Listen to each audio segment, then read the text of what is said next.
देखिए कैसे resonating structure इनके ड्रॉ करे जा सकते हैं। तो आपको करना क्या है, ध्यान से देखना है। यहाँ पर ये पाई बॉन्ड है, डबल बॉन्ड है, ये इधर शिफ्ट होगा और ये बॉन्ड एकदम से आगे की तरफ शिफ्ट होगा। पहले सारी बात सुन लेंगे, उसके बाद हम क्वेश्चन डिस्कस कर लेंगे कुछ और। ये बॉन्ड इधर शिफ्ट और ये बॉन्ड आगे की तरफ शिफ्ट। जो पहले स्ट्रक्चर में होगा उसका रिजल्टेंट सेकंड स्ट्रक्चर में रिप्रेजेंट करा जाएगा। तो क्या हुआ, CH2, पहले दो बॉन्ड थे, एक बॉन्ड इधर शिफ्ट कर गया तो सिंगल बॉन्ड बचा। फिर CH, पहले सिंगल बॉन्ड था, एक बॉन्ड शिफ्ट होकर इधर आया तो डबल बॉन्ड बना बच्चों। देन CH, फिर CH2, डबल बॉन्ड था और ये बॉन्ड शिफ्ट होके इसके ऊपर चला गया। एक्चुअली में इस एरो का मतलब समझने की कोशिश करते हैं कि मतलब क्या है। इस एरो का मतलब है कि जो ये पाई बॉन्ड दो इलेक्ट्रॉन से मिलके बना है, ये इलेक्ट्रॉन इसी कार्बन का है, और इस एरो का मतलब है कि ये इलेक्ट्रॉन भी उठ के इस कार्बन के ऊपर आ रहा है। ठीक है, तो इस कार्बन के ऊपर एक इलेक्ट्रॉन इसी का था और एक इलेक्ट्रॉन एक्स्ट्रा उठ के आया, यानी ये वाला इलेक्ट्रॉन यहाँ पर है। तो एक एक्स्ट्रा इलेक्ट्रॉन आया जिससे यहाँ पर क्या हुआ, एक निगेटिव चार्ज का फॉर्मेशन हो जाता है। भाई एक एक्स्ट्रा इलेक्ट्रॉन आएगा तो निगेटिव चार्ज का फॉर्मेशन। अब इस वाली सिचुएशन पर बात करते हैं। यहाँ पर पहले एक इलेक्ट्रॉन था, इस कार्बन का एक इलेक्ट्रॉन था यहाँ पर फिलहाल वो इलेक्ट्रॉन मिसिंग है, यानी चला गया, यानी लॉस हो गया। तो लॉस हुआ तो यहाँ पर चार्ज आया पॉजिटिव। तो ये जो है ये रिजोनेटिंग स्ट्रक्चर, जो ये कंपाउंड है, इसे हम कह देंगे कि ये रिजोनेटिंग स्ट्रक्चर 1, और इससे जो चेंज होके बना वो बना रिजोनेटिंग स्ट्रक्चर 2। यानी ये दोनों एक दूसरे के रिजोनेटिंग स्ट्रक्चर हैं, यानी ये एक दूसरे में बदल सकते हैं। कैसे बदलेंगे, अब ये भी संभावना है कि ये निगेटिव इधर आए और ये इधर चला आए, ऐसे। तो जैसे ये रिवर्स डायरेक्शन में आपके बॉन्ड मूव करेंगे तो आपका जो रिजोनेटिंग स्ट्रक्चर बना है आपको वापस मिल जाएगा। आई होप ये बात थोड़ी बहुत क्लियर आपको जरूर हुई होगी। सेकेंड एग्जाम्पल में देखिए ये निगेटिव है। निगेटिव का मतलब एक इलेक्ट्रॉन इसी कार्बन का है और एक एक्स्ट्रा इलेक्ट्रॉन कहीं से आ रखा है, यानी यहाँ पर टोटल दो इलेक्ट्रॉन है जिसमें से एक इलेक्ट्रॉन इसी कार्बन का, एक कहीं बाहर से। तो अब क्या होगा कि ये दोनों इलेक्ट्रॉन इधर आएंगे ऐसे, और इधर आते ही कार्बन की वैलेंसी हो जाएगी 5, 1 2, ये हाइड्रोजन है 3 4, और एक जो बॉन्ड बनेगा 5। कार्बन कभी नहीं चाहता कि उसकी वैलेंसी 5 हो, तो उससे बचने के लिए वो क्या करेगा, इस बॉन्ड को आगे रिपेल कर देगा। आगे रिपेल करेगा तो हमारा एक नया रिजोनेटिंग स्ट्रक्चर बनेगा। तो देखो ये इधर आने का मतलब है कि ये जो इलेक्ट्रॉन है जिस पर पेन है ये तो इसी का है, एक एक्स्ट्रा इलेक्ट्रॉन इसके ऊपर आया, तो एक एक्स्ट्रा इलेक्ट्रॉन आने का मतलब निगेटिव। डबल था बॉन्ड सिंगल रह जाएगा, बीच में CH है, सिंगल बॉन्ड पहले था, अब ये निगेटिव इधर आया, यानी इस निगेटिव के दोनों इलेक्ट्रॉन यहाँ पर कुछ इस तरीके से डिस्ट्रीब्यूट हुए। ठीक है ना, CH2। अब देखो यहाँ पर क्या है, निगेटिव था एक इलेक्ट्रॉन एक्स्ट्रा होने की वजह से, पर वो एक्स्ट्रा इलेक्ट्रॉन अब वापस चला गया, तो जो एक्स्ट्रा इलेक्ट्रॉन था वापस चला गया, तो ये वाली साइड क्या हो जाएगी, दोबारा से न्यूट्रल हो जाएगी। रही बात बीच वाली साइड की, आप सोचोगे कि कोई फर्क नहीं पड़ा, तो बेटा देखो यहाँ से एक इलेक्ट्रॉन का लॉस हुआ पर यहाँ पर एक इलेक्ट्रॉन आया भी, तो इस पर जो नेट चेंज है इलेक्ट्रॉन्स का वो कोई भी नहीं आया, यानी एक आया एक गया, इसके ऊपर कोई भी फर्क नहीं पड़ा, तो इसके ऊपर न्यूट्रल ही बना रहा, कोई चार्ज का वहां पर इफेक्ट नहीं बना है। तो ये दूसरा केस था। अब तीसरी बात, तीसरा स्ट्रक्चर है, इसे भी ध्यान से समझना। ऊपर भी ये रिजोनेटिंग स्ट्रक्चर 1 और ये रिजोनेटिंग स्ट्रक्चर 2। अब तीसरे केस में यहाँ पर अगर हम ऊपर वाले तरीके से सोचे, क्या हम इसे इधर मोड़ सकते हैं, इस वाले को प्लस से ऐसे दिखा सकते हैं, तो आंसर है नहीं, क्योंकि प्लस का मतलब इलेक्ट्रॉन है ही नहीं, मिसिंग है। तो जब मिसिंग है तो यहाँ पर कुछ बॉन्ड नहीं बनेगा, तो हम पॉजिटिव को इस तरीके से एरो से रिप्रेजेंट नहीं कर सकते। पॉजिटिव मीन्स इलेक्ट्रॉन नहीं है, और जो बॉन्ड बनते हैं वो इलेक्ट्रॉन से बनते हैं, तो ये वाला मोमेंट यहाँ पर संभव नहीं है। ऊपर था क्योंकि निगेटिव को मतलब वहां पर इलेक्ट्रॉन थे, पर यहाँ पे ये वाला मोमेंट संभव नहीं है, तो हम इसे हटा देते हैं। अब उल्टा सोचेंगे, उल्टा मतलब यहां से हम इधर की तरफ आएंगे ऐसे। अब जब हम इधर से इस डायरेक्शन की तरफ बढ़ेंगे तो देखो बच्चों क्या होने वाला है, CH2, ये बॉन्ड चला गया दूसरी तरफ, CH, एक बॉन्ड पहले से ही था, एक बॉन्ड और आया, CH2। अब देखिए अगर आप ध्यान से देखें तो ये वाला जो इलेक्ट्रॉन है ये एक्स्ट्रा आया है। अब एक इलेक्ट्रॉन एक्स्ट्रा आएगा तो निगेटिव बनेगा, पर अगर पहले से ही पॉजिटिव हो तो इलेक्ट्रॉन आते ही वो पॉजिटिव चार्ज आपका जो था वो गायब हो जाएगा। ठीक है, तो इस कार्बन का चार्ज सेटिस्फाई हुआ। अगर हम इस कार्बन पर चार्ज की बात करें तो पहले यहाँ पर 2 इलेक्ट्रॉन थे, एक ये रहा, एक ये रहा, समझने के लिए। अब ये वाला इलेक्ट्रॉन मिस है, देखो यहाँ पर है ही नहीं, तो मिस है तो यहाँ पर ये पॉजिटिव, तो ये दोनों भी एक दूसरे के रिजोनेटिंग स्ट्रक्चर ये बन जाते हैं। मैं फिर बता रहा हूँ आपको, डबल एरो यानी ये स्ट्रक्चर इसमें और ये स्ट्रक्चर इसमें लगातार बदलते रहते हैं। कैसे बदलेंगे, आप उल्टी डायरेक्शन में से रिप्रेजेंट करना चाहते हैं तो ये इधर, तो आपका वापस रिजोनेटिंग स्ट्रक्चर 1 बन जाएगा। ठीक है, तीसरा क्लियर हुआ बेटा। अब चौथे स्ट्रक्चर पर आते हैं। अब देखिए चौथे स्ट्रक्चर पर 2 संभावनाएं हैं आपके पास, ये इधर आ जाए, देखो ये इधर आ जाएगा तो फिर आगे कहाँ जाएगा, आगे तो अल्टरनेशन मिल नहीं रहा, यानी इस डबल बॉन्ड को अल्टरनेशन नहीं मिल रहा है, तो अल्टरनेशन रेजोनेंस में मिलना जरूरी है। तो हम दूसरी डायरेक्शन से सोचते हैं, ये 2 इलेक्ट्रॉन इधर आएंगे और इसे आते ही यहाँ पर पाई बॉन्ड के आगे खिसकने की संभावना है, आगे जाने की संभावना है। तो ये मोमेंट इस तरीके से होगा, ये इधर और ये इधर, उल्टा संभव नहीं है। मान लो कि स्पाई बॉन्ड को आप इधर लाओ, तो इधर लाओ तो फिर आगे कहाँ जाएगा, आगे तो ऑक्सीजन को परेशान कर देगा, डिस्टर्ब कर देगा। तो ये मोमेंट होगा ये इधर और ये इसके एकदम से ऊपर।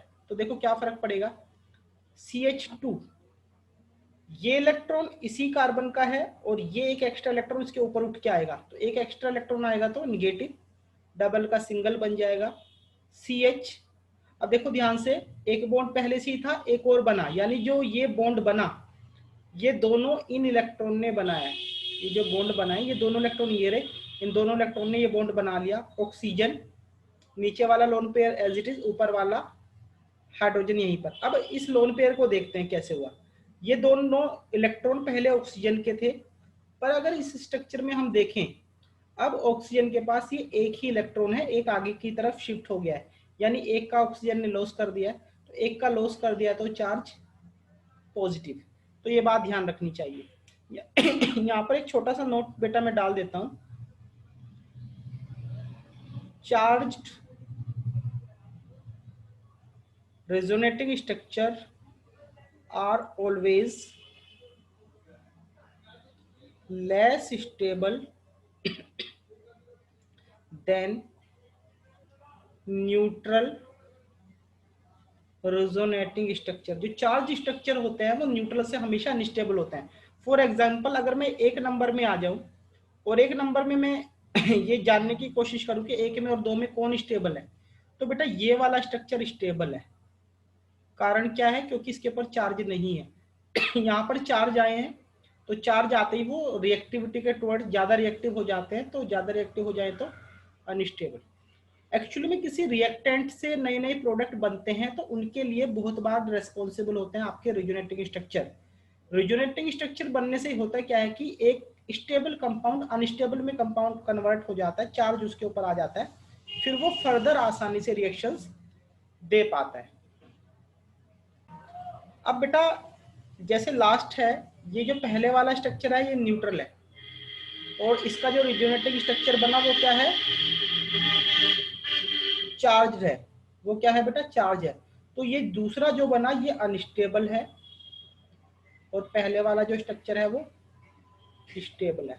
रही बात दूसरे और तीसरे की, ये भी चार्ज है और ये भी चार्ज है, तो ये इनके रिजोनेटिंग स्ट्रक्चर और इनका ओरिजिनल दोनों के दोनों क्या है, बराबर स्टेबिलिटी वाले हैं, दोनों ही अनस्टेबल हैं। तो ये बात आई होगा आपको समझ में आई होगी। अब कुछ और एग्जाम्पल उठा ले रहे हैं। फॉर एग्जाम्पल और कहीं पर हम आपको समझाना चाहते हैं, मान लो कि साइकिल में आपको कहीं पर ऐसे अल्टरनेशन पे डबल बॉन्ड मिले, मेन बात है कंडीशन आपको मैच करनी चाहिए। अब ये double bond double single double यानी अल्टरनेशन मिला, तो यानी रेजोनेंस हो सकता है। तो क्या करोगे आप लोग, ये डबल बॉन्ड इधर और ये इधर ऐसे, ठीक है, ये इधर और ये इधर। आप ऐसा ना करना कि इस डबल को इधर ले आओ, इधर लाने से कोई फायदा नहीं, क्योंकि अल्टरनेशन पे कुछ है ही नहीं। रेजोनेंस तभी तक चलता है जब तक उसे अल्टरनेशन प्रोवाइड होता है, और जैसे अल्टरनेशन खत्म वो टर्मिनेट हो जाता है, वहीं पर रुक जाता है। तो इसका जो एरो हमने घुमाया, इसका इफेक्ट हमें नेक्स्ट स्ट्रक्चर में मिलेगा। अब देखो ये इधर गया तो इधर डबल बॉन्ड बना ऐसे, यहां से ये इलेक्ट्रॉन गायब हो गया, तो गायब होते ही प्लस, और यहां पर इस एरो का मतलब क्या है कि ये जो इलेक्ट्रॉन है ये तो इसी का है। इस एरो का मतलब है कि पीछे वाला इलेक्ट्रॉन भी उठ के इसके ऊपर आ रहा है, यानी यहाँ पर एक एक्स्ट्रा इलेक्ट्रॉन आता है, तो एक एक्स्ट्रा इलेक्ट्रॉन का मतलब ये बना आपका निगेटिव चार्ज। तो ये रिजोनेटिंग स्ट्रक्चर 1 और ये रिजोनेटिंग स्ट्रक्चर 2। और एग्जाम्पल बेटा मैं आपको समझा देता हूं। जैसे हमारा है एसिड, कार्बोक्सिलिक एसिड है आपका जाना पहचाना, इस तरीके से है। इसका मैंने ओपन स्ट्रक्चर बना दिया। अब देखो इसका रिजोनेटिंग स्ट्रक्चर मैं आपको बनाना सिखा देता हूँ। याद रखना कि डबल एरो जरूर लगाए रिजोनेटिंग स्ट्रक्चर पे। इन डबल एरो का मतलब है कि इंटर कन्वर्टेबल है। अब देखो करना क्या है, लोन पेयर सिंगल और डबल, तो अल्टरनेशन मिल रहा है। लोन पेयर सिंगल और डबल, तो ये अल्टरनेशन मिल रहा है। इसका उल्टा नहीं है, डबल सिंगल आगे कोई अल्टरनेशन नहीं है। तो अल्टरनेशन का मतलब लोन पेयर सिंगल डबल, ये अल्टरनेशन है। तो क्या करोगे, ये बॉन्ड इधर और ये पाई बॉन्ड इधर। हमेशा पाई बॉन्ड शिफ्ट होगा, ऐसा ना सोचना कि इस बॉन्ड को निकाल दोगे। पाई बॉन्ड लूजली बॉन्ड होते हैं, वो शिफ्ट कर जाते हैं आसानी से। ये सिग्मा बॉन्ड है, ये पाई बॉन्ड है, पाई बॉन्ड ही शिफ्ट करते हैं जर्नली रिजोनेंस में। तो ये इधर और ये इधर। अब देखो क्या हुआ, CH3C। अब देखिए बॉन्ड तो सिंगल रह जाएगा, ये 4 इलेक्ट्रॉन पहले से ही थे ऐसे, ये पहले वाले ही हैं। अब देखो इसका मतलब ये हुआ इस एरो का, ये इलेक्ट्रॉन इसी ऑक्सीजन का है और पीछे वाला इलेक्ट्रॉन भी ऊपर उठ के जा रहा है। यानी जो ये 2 इलेक्ट्रॉन ऊपर में रिप्रेजेंट कर रहा हूं, इसमें एक इलेक्ट्रॉन तो इसी ऑक्सीजन का है ये वाला, और एक इलेक्ट्रॉन नीचे से उठ के ऊपर गया है। तो एक एक्स्ट्रा इलेक्ट्रॉन आया, तो यहाँ पे बना निगेटिव चार्ज। उसके बाद ये बॉन्ड सिंगल था ही। अब इस सिंगल बॉन्ड के ऊपर ये 2 लोन पेयर आए इस तरीके से। अब इन 2 लोन पेयर ने क्या करा, एक बॉन्ड यहाँ पर बनाया। ऑक्सीजन एज इट इज बराबर में बना दो, नीचे वाले लोन पेयर से कोई छेड़खानी नहीं हुई तो एज इट इज बना दिया। हाइड्रोजन ऐसे ही। अब पहले ये दोनों इलेक्ट्रॉन इसी ऑक्सीजन के थे, पर अगर आप ध्यान से देखें तो एक इलेक्ट्रॉन इनमें से उठ के आगे जा चुका है कार्बन के पास। एक तो अभी भी इसी के पास है, पर एक आगे कार्बन के पास जा चुका है। यानी इस ऑक्सीजन ने एक इलेक्ट्रॉन का लॉस किया, तो ये बना पॉजिटिव। तो ये जो है, ये रिजोनेटिंग स्ट्रक्चर आप इसे 1 मान सकते हैं और ये रिजोनेटिंग स्ट्रक्चर आपका 2 है। क्योंकि 2 के ऊपर चार्ज है तो ये अनस्टेबल है, और पहले वाला न्यूट्रल है तो ये आपका स्टेबल है। एक्चुअली में होता क्या है कि टेम्परेचर की वजह से एक स्ट्रक्चर दूसरे स्ट्रक्चर्स में लगातार बदलने लगते हैं, और वो दोनों स्ट्रक्चर एक दूसरे के रिजोनेटिंग स्ट्रक्चर कहलाते हैं। बस कंडीशन वही है कि जो पहले 4 कंडीशन बताई थी वो उस क्राइटेरिया में आने चाहिए, तभी रिजोनेंस शो करेंगे, अदरवाइज रिजोनेंस शो नहीं करेंगे। और एग्जाम्पल में आपकी एनसीईआरटी में एक क्वेश्चन दे रखा है कि कार्बन डाइऑक्साइड का रिजोनेटिंग स्ट्रक्चर बनाइए। तो मैं कार्बन डाइऑक्साइड का स्ट्रक्चर यहाँ पे बेटा बना लेता हूँ, इस तरीके से है। आगे VSPR थ्योरी आएगी, उसमें हम बता देंगे आपको कि लीनियर क्यों है। तो देखिए, जिस चीज की हमें आवश्यकता है वो हमें मिल रही है, अल्टरनेशन की आवश्यकता है। तो देखो देखो ये जो दोनों डबल बॉन्ड है वो बराबर बराबर पर है, तो ये दोनों डबल बॉन्ड अल्टरनेशन पर नहीं है। अल्टरनेशन का मतलब होता है एक छोड़ के एक, इस तरीके से डबल सिंगल देन डबल, ये अल्टरनेशन होता है। तो यहाँ पे अल्टरनेशन नहीं है, ध्यान से याद रखें, डबल बॉन्ड के बीच में यहाँ पर अल्टरनेशन नहीं है। तो जब डबल बॉन्ड के बीच में अल्टरनेशन नहीं है तो किसके बीच में अल्टरनेशन है, तो बेटा यहाँ पर अल्टरनेशन है लोन पेयर और डबल बॉन्ड के बीच में, इस पाई बॉन्ड के बीच में। तो ये लोन पेयर इसके अल्टरनेशन पे है, या आप रिवर्स में भी सोच सकते हो, इस लोन के पेयर के अल्टरनेशन पे ये है। तो जैसा आपको उचित लगे ऐसे समझ लो। तो मैं फिलहाल इसे फ्रंट वाले को मान के चल रहा हूँ। तो ये लोन पेयर इधर आएगा और ये बॉन्ड आगे शिफ्ट कर जाएगा। जो चेंजेस आएंगे वो अगले स्ट्रक्चर में हम दिखाएंगे। तो देखिए कैसे होगा, ऑक्सीजन 2 बॉन्ड पहले से ही थे, कार्बन ऐसे मैंने जर्नली अभी बना लिया है। अब देखिए हुआ क्या, जैसे ये दोनों इलेक्ट्रॉन इधर आए तो ये क्या बनाएंगे, बॉन्ड बना लेंगे ऐसे। तो ये बन गया है बॉन्ड, ट्रिपल बॉन्ड। ये 2 इलेक्ट्रॉन इधर बॉन्ड बना लिया, 2 इलेक्ट्रॉन ने। पहले दोनों ऑक्सीजन के पास थे, पर अब एक आगे कार्बन के पास चला गया, तो एक का लॉस हुआ तो प्लस। दूसरे स्ट्रक्चर में देख ले, दूसरे पार्ट में देख लेते तो ये नीचे वाला बॉन्ड तो एज इट इज है, पर ऊपर वाला जो बॉन्ड था उसके दोनों इलेक्ट्रॉन शिफ्ट होकर ऑक्सीजन के ऊपर चले गए। यानी ये इलेक्ट्रॉन तो इसी ऑक्सीजन का था, तो ये रहा। अब एक एक्स्ट्रा इलेक्ट्रॉन और उठ के आया तो ये बना दिया। एक एक्स्ट्रा इलेक्ट्रॉन आने का मतलब निगेटिव। तो ये दोनों स्ट्रक्चर कार्बन, ये जो स्ट्रक्चर बना ये रिजोनेटिंग स्ट्रक्चर है किसका, कार्बन डाइऑक्साइड का। लगातार ये बदलता रहता है, यानी अगर ये इधर आएगा तो ये बॉन्ड वापस इस ऑक्सीजन के ऊपर शिफ्ट हो जाएगा, यानी आपका पहले वाला वापस रिजोनेटिंग स्ट्रक्चर बन जाएगा। ठीक है, ये इसका रिजोनेटिंग स्ट्रक्चर, ये इसका रिजोनेटिंग स्ट्रक्चर। तो ये बहुत इंपॉर्टेंट एग्जांपल है, कोई डाउट है तो बेटा आप पूछ सकते हैं। इसके बाद बेटा नेक्स्ट एक और दो एग्जांपल ले लेते हैं। Resonating structure of carbonate ion. Carbonate ion, सबसे पहले मैं कार्बोनेट आयन आपको बना के दिखा देता हूँ। पहले हमने इसका स्ट्रक्चर बना रखा है, Lewis structure, Lewis electron dot, तो स्ट्रक्चर वहां पे देख लेना। इसके रिजोनेटिंग स्ट्रक्चर यहाँ पे स्टडी कर लेते हैं। तो जो कार्बोनेट आयन है वो हमारा कुछ इस तरीके से है, शॉर्ट में इसे ऐसे लिखते हैं CO3 2-। स्ट्रक्चर कुछ इस तरीके से होता है इसका, 1 2 3 4 5 6, 1 2 3 4 5 6। ओवरऑल चार्ज 2 निगेटिव होता है। तो आपकी मर्जी है, या तो इसे ऐसे ब्रैकेट में 2 निगेटिव दिखा दो, या आपका मन है तो यहाँ पर एक निगेटिव इस ऑक्सीजन पर दिखा दीजिए और एक निगेटिव इस ऑक्सीजन पर दिखा दीजिए। आपका मन है, जैसा मन आपका करता है वैसे आप दिखा सकते हैं। अब मैं इसका रिजोनेटिंग स्ट्रक्चर बना रहा हूँ, तो आप इसे ऐसा समझे कि ये लोन पेयर है और ये अल्टरनेशन पे डबल बॉन्ड है, ये वाला। ठीक है, तो कंडीशन ढूंढनी है हमें।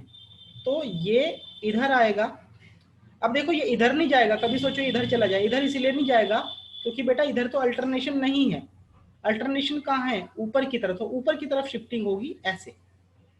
तो जब ऊपर की तरफ शिफ्टिंग हो जाएगी तो डबल एरो आप बनाइए, यहां से कार्बन, ऑक्सीजन, ये।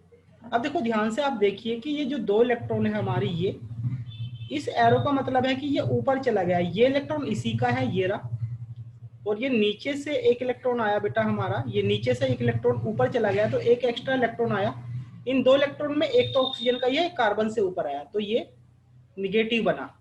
और रही बात इस साइड की, इधर ध्यान से देखिए आप लोग, तो ये ऐसे ऑक्सीजन, ये जो बाकी इलेक्ट्रॉन है इसे मैं एज इट इज नॉर्मल बना दे रहा हूं। अब देखिए 2 इलेक्ट्रॉन क्या करेंगे, यहां पर ऐसे बॉन्ड बनाएंगे इस तरीके से। क्या करेंगे? बॉन्ड बनाएंगे। तो ये दोनों इलेक्ट्रॉन मैंने यहाँ पर रिप्रेजेंट करे। पहले ये दोनों इलेक्ट्रॉन ऑक्सीजन के पास थे, पर अब एक कार्बन के पास आगे चला गया है। जो ये बराबर वाला है इसके ऊपर कोई फर्क नहीं पड़ा, ये एज इट इज नॉर्मल बना हुआ है, तो इसमें हम कोई छेड़खानी नहीं करने वाले। इसे देखते हैं, जब ये इधर आया तो ये दोनों इलेक्ट्रॉन ने बॉन्ड बना लिया। ठीक है, पहले दोनों इसी के पास थे पर एक आगे चला गया, तो यानी इस ऑक्सीजन ने एक इलेक्ट्रॉन का लॉस करा। तो मैंने आपको बताया था कि अगर एक इलेक्ट्रॉन का लॉस किया जाता है तो पॉजिटिव चार्ज आता है, पर अगर ऑलरेडी निगेटिव हो और एक इलेक्ट्रॉन का लॉस हो जाए तो बेटा वो बन जाता है न्यूट्रल, यानी वो निगेटिव चार्ज जो है वो आपका वहां से हट जाता है। तो ये दोनों हैं आपके रिजोनेटिंग स्ट्रक्चर जो कार्बोनेट आयन के हैं, ये दोनों एक दूसरे के रिजोनेटिंग स्ट्रक्चर हैं। हाँ, इसमें आप एक काम और कर सकते हैं अगर आपका मन है। मान लो कि अब बेटा ये है कि जरूरी नहीं कि आप इधर से ही लो, आप मर्जी है दूसरी तरफ से भी ले लो। तो मैं इसे मिटा देता हूँ, एक बार की। अब आप क्या करें, आप चाहें तो इस ऑक्सीजन से ले लें, उसमें कोई दिक्कत नहीं है इस टाइप की। यहाँ से उठा लीजिए, आप इन 2 इलेक्ट्रॉन को उठा लीजिए, ये इधर जाएगा अल्टरनेट की तरफ ही। ठीक है, तो आप ऐसे भी इसे बना सकते हैं इसके रिजोनेटिंग स्ट्रक्चर को। तो ये कार्बन है आपका, ये ऑक्सीजन 1 2 ऐसे। अब जब ये 2 इलेक्ट्रॉन इधर जाएंगे तो ये क्या करेंगे, ये बॉन्ड बना लेंगे इधर। अब इस बॉन्ड बनाने के दौरान पहले दोनों ऑक्सीजन इस इलेक्ट्रॉन के थे, अब एक इलेक्ट्रॉन कार्बन के पास चला गया तो प्लस आना चाहिए, पर ऑलरेडी निगेटिव है तो ये न्यूट्रल हो जाएगा। ठीक है, ऊपर ऑक्सीजन 4 इलेक्ट्रॉन पहले से ही हैं, पर ये मोमेंट हमें बताता है कि ये इलेक्ट्रॉन तो इसी का है, साथ में एक एक्स्ट्रा इलेक्ट्रॉन और आ जाएगा। तो ऊपर ऑक्सीजन के पास एक एक्स्ट्रा इलेक्ट्रॉन चला गया, तो एक्स्ट्रा मतलब निगेटिव। इस कार्बन के ऊपर कोई फर्क नहीं, इस ऑक्सीजन के ऊपर कोई फर्क नहीं पड़ा है, तो ये बना निगेटिव। एक बात आप ध्यान से समझ लीजिए, ये ऑक्सीजन न्यूट्रल था तो इसके ऊपर एक एक्स्ट्रा इलेक्ट्रॉन आने से निगेटिव बना। ये ऑक्सीजन निगेटिव चार्ज था तो एक ऑक्सीजन जाने से इसका पॉजिटिव चार्ज खत्म हुआ, तो ये आपका तीसरा रिजोनेटिंग स्ट्रक्चर आपका बन जाता है। बहुत इंपॉर्टेंट है, आई होप आपको ये भी समझ में आया। ये बेटा नाइट्रेट आयन है, इसका मैंने स्ट्रक्चर इलेक्ट्रॉन डॉट स्ट्रक्चर बना दिया है। आप इसका भी रिजोनेटिंग स्ट्रक्चर बना सकते हैं। लोन पेयर के अल्टरनेट पर डबल बॉन्ड है तो हमारी कंडीशन सेटिस्फाई है। ये इधर और ये इधर ऐसे, तो डबल एरो बनाएंगे तो क्या होगा, देखिए नाइट्रोजन है, इसका lone pair as it is, इस पर कोई फर्क नहीं पड़ रहा है। यहाँ पर एक बॉन्ड पहले था और एक जैसे ये लोन पेयर इधर आएगा तो यहाँ पर एक बॉन्ड जनरेट कर देगा ये इस तरीके से। अब जो ये दोनों इलेक्ट्रॉन है बेटा हमारे, एक मिनट थोड़ा, हाँ, जो ये दोनों इलेक्ट्रॉन है हमारे ये ऑक्सीजन से आए हैं, तो ऑक्सीजन ने एक का लॉस करा तो पॉजिटिव आना चाहिए था, पर पहले से उसके पास निगेटिव है तो वो न्यूट्रल हो जाएगा बस। इस साइड पे आते हैं ऑक्सीजन, 4 इलेक्ट्रॉन पहले से ही हैं या 2 लोन पेयर, जैसे ये डबल इधर आएगा तो इसके दोनों इलेक्ट्रॉन यहाँ पर ऐसे आ जाएंगे। तो इनमें एक इलेक्ट्रॉन इसी का है, एक बैक से एक्स्ट्रा आया नाइट्रोजन की तरफ से, तो एक्स्ट्रा आया तो निगेटिव। तो ये दोनों भी क्या है, एक दूसरे के रिजोनेटिंग स्ट्रक्चर है। चार्ज वगैरह और कितने पॉइंट या कितने इलेक्ट्रॉन वहां पर रिप्रेजेंट हैं, इनका हमें विशेष रूप से ध्यान रखना होता है।